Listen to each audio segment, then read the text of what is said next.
Hello my dear friends, once again welcome to my YouTube channel. इस video में हम लोग डिस्कस करेंगे कि एसएससी एमटीएस 2022 का जो एग्ज़ाम होने वाला है, जिसको अभी अप्रॉक्सीमेटली केवल एक वीक बचा हुआ है, उसके लिए हमें क्या करना चाहिए। क्योंकि ये एक ऐसा क्रूशियल टाइम है जिस टाइम में जनरली लड़के गलती कर देते हैं और वैसी गलतियाँ हमें नहीं करनी है। तो मैं अपने बारे में आप लोग को बता दूँ कि अगर आप चैनल पर पहली बार आए हैं तो आपको मेरे बारे में नहीं पता होगा। अगर आप पहले चैनल से जुड़े हैं तो आप जानते होंगे, मैंने अपने रिजल्ट वगैरह भी शेयर किए हैं। एमटीएस 2021 में मेरा नॉर्मलाइज स्कोर 89 के अराउंड था और रॉ स्कोर 84.75 था। तो जिसके बेस पे मैं आपसे बोल सकता हूँ कि मैं आपको कुछ ऐसी टेक्निक्स, कुछ ऐसी स्ट्रेटेजी बता सकता हूँ इस लास्ट टाइम पे, इस क्रूशियल टाइम पे, जो आपको एग्ज़ाम में बहुत ज़्यादा हेल्प करने वाली हैं। तो वीडियो में बने रहिए और अगर चैनल पर पहली बार आए हैं तो चैनल को सब्सक्राइब कर लीजिए और अपने दोस्तों के साथ भी वीडियो शेयर करिए।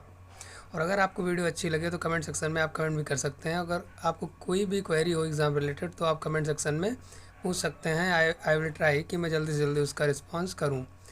तो टाइम को ना वेस्ट करते हुए चलिए हम लोग टॉपिक को प्रोसीड करते हैं। टॉपिक है कि ये लास्ट का वीक बचा हुआ है, क्योंकि आपको पता ही होगा कि सारे रीजन्स का, जिनका भी 2 सेक्शन में इस बार एग्ज़ाम होना है एमटीएस का, तो पहले सेक्शन वालों का सब एडमिट कार्ड रिलीज़ होना स्टार्ट हो गया। Admit card release in the sense कि स्टेटस रिलीज़ होना स्टार्ट हुआ। एडमिट कार्ड तो 3-4 दिन पहले ही आता है, तो आप सबको स्टेटस पता चल गया होगा किस सिटी में आपका एग्ज़ाम है। तो ये ऐसा टाइम है जब बच्चे इधर उधर भागने लगते हैं कि ये भी पढ़ लें, वो भी पढ़ लें, ये भी कर लें, वो भी कर लें।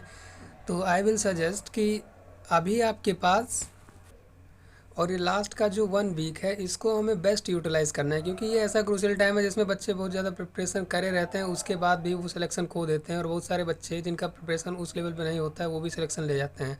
तो इस टाइम को बेस्ट यूटिलाइज़ करने के लिए हम क्या कर सकते हैं, उसी को डिस्कस करते हैं।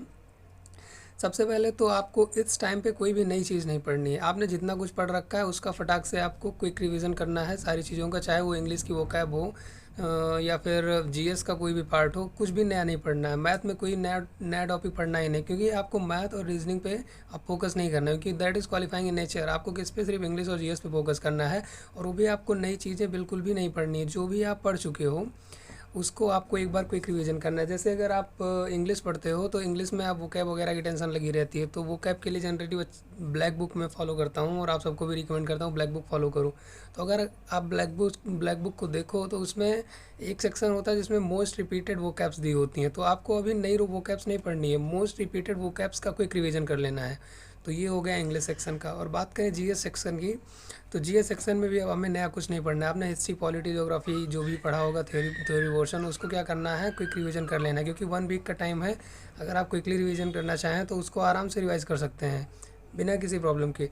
तो ये हो गया जीएस में। और जीएस में स्टैटिक पोर्शन आ जाता है। स्टैटिक पोर्शन में कुछ पार्ट बहुत ज़्यादा इंपॉर्टेंट होते हैं, जैसे कि ये डांस वगैरह हो गया, फोक डांस, क्लासिकल डांसेस।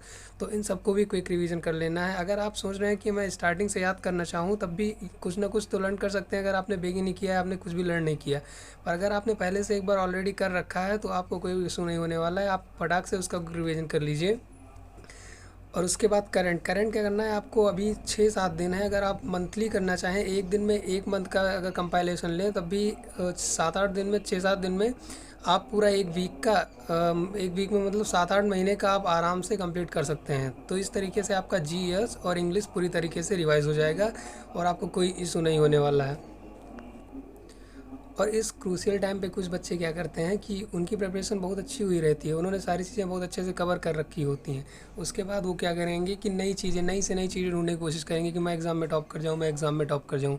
पर वो एग्ज़ाम में टॉप नहीं करते हैं जनरली। फिर उनको उसका क्या होता है, कोई भी गुड इफ़ेक्ट उसका नहीं मिलता, हमेशा बैड इफ़ेक्ट ही होता है, और कई बार वो एग्ज़ाम से चूक जाते हैं।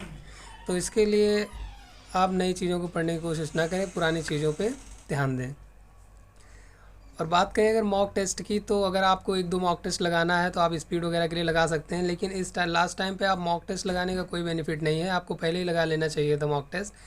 और अगर आपने पहले मॉक टेस्ट लगा रखे हैं तो उसको थोड़ा बहुत देख सकते हैं आप कहाँ पे लैग कर रहे हैं, उसको आप कवर कर लें। बाकी नए मॉक टेस्ट एक वीक में लगाना, that is not a good thing. तो it was all about the examination that is going to held on next week. तो वीडियो पसंद आई हो तो लाइक करिए, चैनल को सब्सक्राइब करके वीडियो को शेयर कर दीजिए। Thank you all.